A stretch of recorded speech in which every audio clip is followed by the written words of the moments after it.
ನಾರಾಯಣಂ ಸುರಗುರುಂ ಜಗದೇಕನಾಥಂ ಭಕ್ತಪ್ರಿಯಂ ಸಕಲಲೋಕನಮಸ್ಕೃತಂ ಚ ತ್ರೈಗುಣ್ಯವರ್ಜಿತಮಜಂ ವಿಭುಮಾಧ್ಯಮೀಶಂ ವಂದೇ ಭವಗ್ನಮಮರಾಸುರಸಿದ್ಧವಂದ್ಯಂ ವ್ಯಾಸಂ ವಸಿಷ್ಠನಪ್ತಾರಂ ಶಕ್ತೇಃ ಪೌತ್ರಂ ಅಕಲ್ಮಷಂ ಪರಾಶರಾತ್ಮಜಂ ವಂದೇ ಶುಕತಾತಂ ತಪೋನಿಧಿಂ. ಶ್ರೀ ಗುರುಭ್ಯೋ ನಮಃ. ಹರಿ ಓಂ. ವಿಷ್ಣು ಸಹಸ್ರನಾಮ ಸ್ತೋತ್ರದ 22ನೆಯ ಶ್ಲೋಕದ ಚಿಂತನೆಯನ್ನು ಇವತ್ತು ಮಾಡೋಣ. ಅಮೃತ್ಯು ಸರ್ವಧೃಕ್ಸಿಂಹ ಸಂಧಾತಾ ಸಂಧಿಮಾನ್ ಸ್ಥಿರ ಅಜೋ ದುರ್ಮರ್ಷಣಶಾಸ್ಥ ವಿಶ್ರುತಾತ್ಮ ಸುರಾರಿಹ. ಭಗವಂತನನ್ನು 11 ವಿಶಿಷ್ಟ ನಾಮಗಳಿಂದ ಭೀಷ್ಮಾಚಾರ್ಯರು ಕೊಂಡಾಡಿದಂತಹ ಶ್ಲೋಕ ಈ 22ನೆಯ ಶ್ಲೋಕ. ಭೀಷ್ಮಾಚಾರ್ಯರು ಹೇಳುತ್ತಾರೆ, ಭಗವಂತ ಅಮೃತ್ಯು ಅಂತ. ಮೃತ್ಯುವಿನ ಶಯನ ಅರ್ಥಾತ್ ಶರಶಯ್ಯ ಮೇಲೆ ಮಲಗಿ ಮರಣವನ್ನು ಸಮೀಪಿಸಿದಂತಹ ಭೀಷ್ಮರು ಭಗವಂತನನ್ನು ಕಾಣುವಾಗ ಶುದ್ಧವಾದ ಜ್ಞಾನದೊಂದಿಗೆ ಹೇಳುತ್ತಾರೆ, ಪರಮಾತ್ಮ ಅಮೃತ್ಯು ಅಂತ. ನಮಗೆ ನಿಮಗೆ ಇರುವಂತಹ ಮೃತ್ಯು ಅದು ಪರಮಾತ್ಮನಿಗೆ ಇಲ್ಲ. ಆದ್ದರಿಂದ ಭಗವಂತ ಅಮೃತ್ಯು ಅಂತ. ನ ವಿದ್ಯತೆ ಮೃತ್ಯು ಯಸ್ಯ ಯಸ್ಮಾತ್ ಇತಿ ವಾ ಅಮೃತ್ಯು. ಯಾವ ಭಗವಂತನನ್ನು ಒಲಿಸಿಕೊಂಡರೆ, ಅಪರೋಕ್ಷಿಸಿಕೊಂಡರೆ ಅಂತಹ ವ್ಯಕ್ತಿಯು ಮೃತ್ಯುಂಜಯನಾಗ್ತಾನೋ, ಮೋಕ್ಷವನ್ನೇ ಪಡೆಯುವಂತಹ ಯೋಗ್ಯತೆಯನ್ನು ಪಡಿತಾನೋ ಅಂತಹ ವ್ಯಕ್ತಿಗೆ ಶಕ್ತಿಯನ್ನು ತುಂಬುವ, ಯಾರ ಒಲುಮೆಯಿಂದ ಇದೆಲ್ಲ ಸಾಧ್ಯವೋ ಅಂತಹ ಭಗವಂತ ಅಮೃತ್ಯು. ಮರಣವಿಲ್ಲದವನು, ಮರಣವನ್ನು ಗೆಲ್ಲುವ ಸಾಧಕನಿಂದ ಸ್ತುತ್ಯನಾದಂಥವನು, ಅವನು ಭಗವಂತ ಅಮೃತ್ಯು. ರಾಮಾವತಾರ, ಕೃಷ್ಣಾವತಾರ, ಈ ಎಲ್ಲ ಅವತಾರಗಳಲ್ಲಿ ಭಗವಂತ ಆ ಮರ್ತ್ಯಾವತಾರದ ಸಂದರ್ಭಗಳಲ್ಲಿ ಮರಣವನ್ನಪ್ಪಿದಂತೆ ತೋರುತ್ತಾನೆ.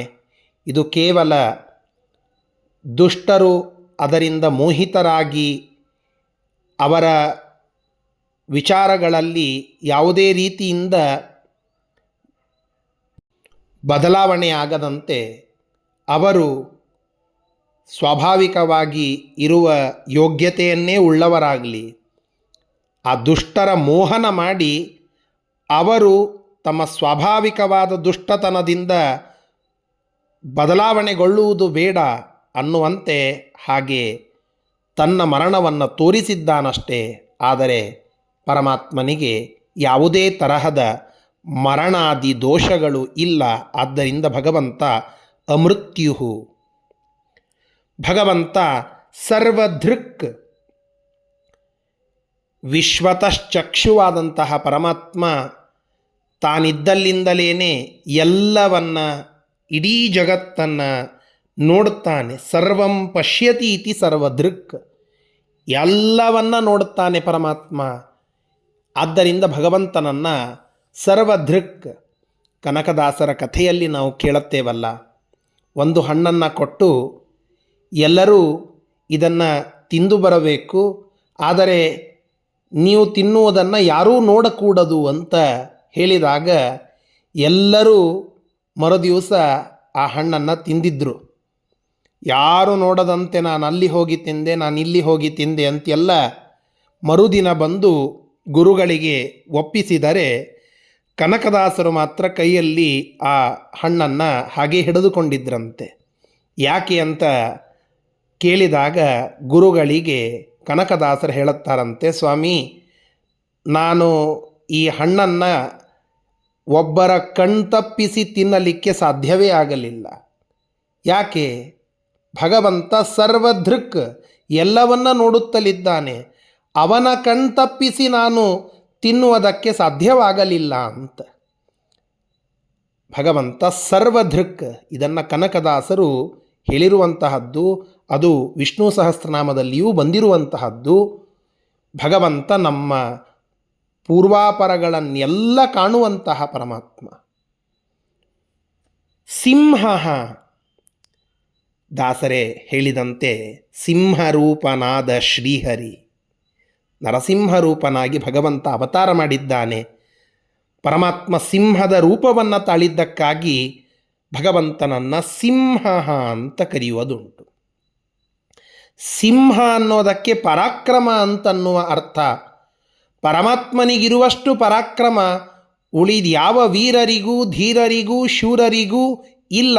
ಆದ್ದರಿಂದ ಆ ಪರಮಾತ್ಮ ಸಿಂಹ ಅಂತ ಅನ್ನಿಸಿಕೊಂಡಿದ್ದಾನೆ. ಜೊತೆಗೆ ಸಿಂಚತಿ ಇತಿ ಸಿಂಹ, ಸಜ್ಜನರ ಮೇಲೆ ತನ್ನ ಕರುಣೆಯ ರಸವನ್ನು ಸಿಂಚತಿ, ಸಿಂಪಡಿಸ್ತಾನೆ, ಸುರಿಸ್ತಾನೆ. ಅವರವರ ಯೋಗ್ಯತಾನುಸಾರವಾಗಿ ಅವರವರಿಗೆ ತನ್ನ ಕರುಣೆಯನ್ನು ಸುರಿಸುತ್ತಾನೆ. ಆದ್ದರಿಂದ ಭಗವಂತನನ್ನು ಸಿಂಚತಿ ಇತಿ ಸಿಂಹ ಅಂತ ಹೀಗೆ ವಿಶಿಷ್ಟ ಅರ್ಥವನ್ನು ನಾವು ತಿಳಿಯಬಹುದು.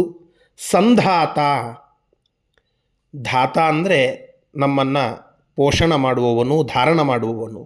ಸಂ ಅಂದರೆ ಚೆನ್ನಾಗಿ, ಚೆನ್ನಾಗಿ ನಮ್ಮನ್ನು ಧಾರಣ ಪೋಷಣ ಮಾಡುವಂತಹ ಭಗವಂತ ಸಂಧಾತ ಅಂತ ಕರೆಸಿಕೊಳ್ಳುತ್ತಾನೆ. ಪರಮಾತ್ಮ ಅವಿಜ್ಞಾತ ಸಖನಾಗಿ ಎಲ್ಲ ಕಾಲಕ್ಕೆ ನಮ್ಮ ಜೊತೆಗೆ ಇದ್ದು ಎಲ್ಲ ಸಮಯದಲ್ಲಿಯೂ ನಮ್ಮ ಹಿತವನ್ನು ರಕ್ಷಣೆ ಮಾಡುತ್ತಾ ನಮ್ಮ ಧಾರಣ ಪೋಷಣಕರ್ತ ಅದು ಭಗವಂತನಾಗಿದ್ದಾನೆ. ಆದ್ದರಿಂದ ಸಂಧಾತ.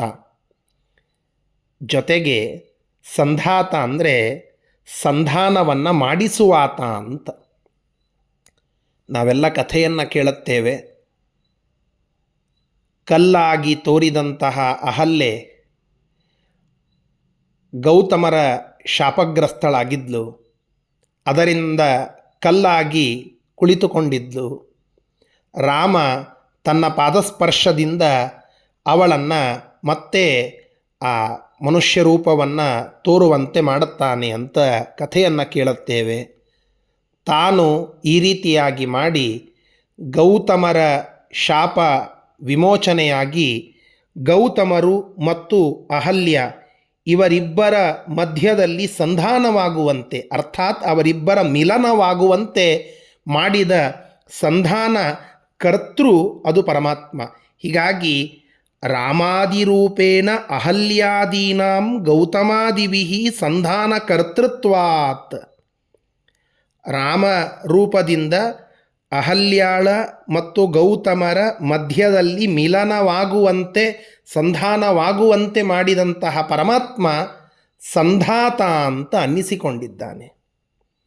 ಸಂಧಿಮಾನ್, ಸಂಧಿಮಾನ್, ಮೈತ್ರಿಯನ್ನು ಮಾಡಿಕೊಂಡಂತಹ ಪರಮಾತ್ಮ. ಯಾವ ಜನರಿಗೆ ಹನುಮಂತ ದೇವರ, ಭೀಮಸೇನ ದೇವರ, ಶ್ರೀಮದಾಚಾರ್ಯರ ಅನುಗ್ರಹ ಇದೆಯೋ, ಯಾರನ್ನು ಆ ಮುಖ್ಯಪ್ರಾಣದೇವರು ಶಿಫಾರಸ್ಸು ಮಾಡಿದ್ದಾರೋ ಅವರ ಜೊತೆಗೆ ಪ್ರೀತಿಯನ್ನು ತೋರಿ, ಕರುಣೆಯನ್ನು ಅವರ ಮೇಲೆ ತೋರಿಸಿ, ಅವರ ಜೊತೆಗೆ ಸಂಧಿಯನ್ನು, ಮೈತ್ರಿಯನ್ನು ಮಾಡಿಕೊಂಡ ಭಗವಂತ ಸಂಧಿಮಾನ್ ಅಂತ ಅನ್ನಿಸಿಕೊಳ್ಳುತ್ತಾನೆ. ಸುಗ್ರೀವ ಹನುಮಂತ ದೇವರ ಮಿತ್ರ. ಹನುಮಂತ ದೇವರು ಆ ಸುಗ್ರೀವನನ್ನು ಕರೆದುಕೊಂಡು ಹೋಗಿ ಇವನು ಭಗವಂತನ ದಾಸ, ಭಗವಂತನ ಸೇವೆಯನ್ನು ಮಾಡುತ್ತಾನೆ ಅಂತ ಹೇಳಿದಾಗ ಆ ಸುಗ್ರೀವನಿಗಾಗಿ ಭಗವಂತ ವಾಲಿಯ ಸಂಹಾರವನ್ನು ಮಾಡಿ ಅವನಿಗೆ ಆ ಕಪಿಸೇನೆ ಅದರ ಆಧಿಪತ್ಯ ಸಿಗುವಂತೆ ಮಾಡಿದ ಅಂತ ಕೇಳುತ್ತೇವೆ. ಆ ಸುಗ್ರೀವನ ಸಂಧಿಯನ್ನು ಭಗವಂತ ಮಾಡಿಕೊಂಡಿದ್ದಾನೆ.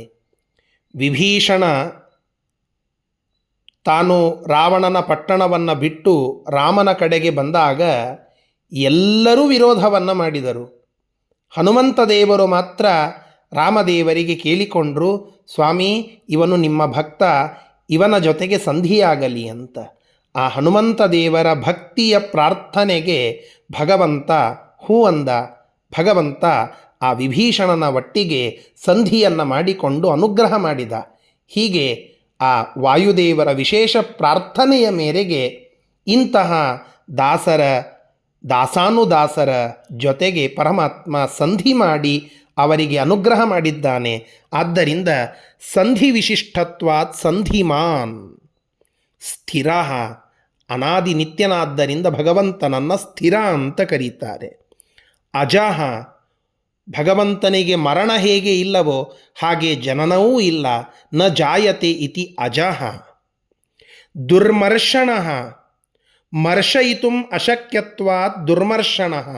ಭಗವಂತನನ್ನು ಯಾವುದೇ ರೀತಿಯಿಂದ ತಡೆಯಲಿಕ್ಕೆ, ಅವನನ್ನು ಹೊಡೆಯಲಿಕ್ಕೆ, ಅವನನ್ನು ಬಡೆಯಲಿಕ್ಕೆ, ಅವನನ್ನು ಸೋಲಿಸಲಿಕ್ಕೆ, ಮರ್ಷಣ ಮಾಡುವುದಕ್ಕೆ ಸಾಧ್ಯ ಇಲ್ಲ. ಆದ್ದರಿಂದ ದುರ್ಮರ್ಷಣ ಅದು ಪರಮಾತ್ಮ. ಶಾಸ್ತ, ಶಾಸನವನ್ನು ಮಾಡುತ್ತಾನೆ, ಇಡೀ ಜಗತ್ತಿನ ಶಾಸಕನಾಗಿದ್ದಾನೆ ಪರಮಾತ್ಮ. ಕೇಶವ ಕೇಶವ ಶಾಸಕ ವಂದೇ ಪಾಶಧರಾರ್ಚಿತ. ಈ ರೀತಿಯಾಗಿ ಶ್ರೀಮದಾಚಾರ್ಯರು ವರ್ಣನ ಮಾಡಿದಂತಹ ನಾವು ದ್ವಾದಶ ಸ್ತೋತ್ರದಲ್ಲಿ ಕೇಳುತ್ತೇವೆ. ಶಾಸಕ ವಂದೇ, ಶಾಸಕ ಪರಮಾತ್ಮ, ಶಾಸನ ಕರ್ತೃತ್ವಾತ್ ಶಾಸ್ತ. ವಿಶ್ರುತಾತ್ಮ, ವಿಶ್ರುತ ಅಂದರೆ ಪ್ರಸಿದ್ಧ ಅಂತ. ಭಗವಂತನ ಆ ಸ್ವರೂಪ ಸಜ್ಜನರ ಸಮೂಹದಲ್ಲಿ ವಿಶ್ರುತ, ಅತ್ಯಂತ ಪ್ರಸಿದ್ಧ. ಸಜ್ಜನರೆಲ್ಲರೂ ಬೆಳಿಗ್ಗೆ ಎದ್ದಾಕ್ಷಣದಿಂದ ಇಡೀ ದಿನ ಯಾರ ಸ್ಮರಣೆಯಲ್ಲಿಯೇ ಮುಳುಗಿ ಆ ಭಗವಂತನ ಸ್ವರೂಪವನ್ನು ತಮ್ಮ ಕಣ್ಣ ಮುಂದೆ ತಂದುಕೊಂಡು ವಿಶಿಷ್ಟವಾದ ಸ್ತೋತ್ರವನ್ನು ಮಾಡುತ್ತಾನೇ ಇರ್ತಾರೋ, ದೇವಾದಿ ದೇವತೆಗಳಲ್ಲಿ, ಸಜ್ಜನ ಸಮುದಾಯದಲ್ಲಿ, ಋಷಿಮುನಿ ಪಂಗಡದಲ್ಲಿ ಎಲ್ಲರ ಮೈ ಮನಸ್ಸು ಮೈ ಮುಂತಾದವುಗಳಲ್ಲೆಲ್ಲ ತುಂಬಿಕೊಂಡು ಪ್ರಸಿದ್ಧವಾದಂತಹ ರೂಪ ಅದು ಪರಮಾತ್ಮನ ರೂಪ. ಆದ್ದರಿಂದ ಪ್ರಸಿದ್ಧ ಸ್ವರೂಪತ್ವಾತ್ ವಿಶ್ರುತಾತ್ಮ. ಸುರಾರಿಹ, ಸುರರಿಗೆ ಸಮಸ್ಯೆಯನ್ನು ಮಾಡುತ್ತಲಿರುವ ಸುರಾರಿಗಳು ಅಂದರೆ ದೈತ್ಯರು, ಅವರನ್ನು ಹಂತಿ, ಅವರನ್ನು ಕೊಲ್ಲುತ್ತಾನೆ ಭಗವಂತ. ಆದ್ದರಿಂದ ಸುರಾರಿಹ. ಕಂಸ, ಜರಾಸಂಧ ಮುಂತಾದ, ಹಿರಣ್ಯಕಶಿಪು ಮುಂತಾದ, ಹಿರಣ್ಯಾಕ್ಷ ಮೊದಲಾದ ಏನು ರಾಕ್ಷಸರು ಸುರರಿಗೆ ಸಮಸ್ಯೆ ಕೊಡುತ್ತಾ ಇದ್ರೋ ಆ ಎಲ್ಲ ರಾಕ್ಷಸರನ್ನು, ಸುರಾರಿಗಳಾದ ರಾಕ್ಷಸರನ್ನು ಹಾತಿ ಹಂತಿ ಹನಿಷ್ಯತಿ ಇತಿ ಸುರಾರಿಹ ಎಂಬುದಾಗಿ ಸ್ತೋತ್ರವನ್ನು ಮಾಡುತ್ತಾರೆ. ಇಂತಹ 11 ಭಗವಂತನ ನಾಮಗಳ ಸ್ಮರಣೆ ಈ ಶ್ಲೋಕ ತಿಳಿಸಿಕೊಡುತ್ತಾ ಇದೆ. ಶ್ರೀಕೃಷ್ಣಾರ್ಪಣಮಸ್ತು. ಹರಯೇ ನಮಃ.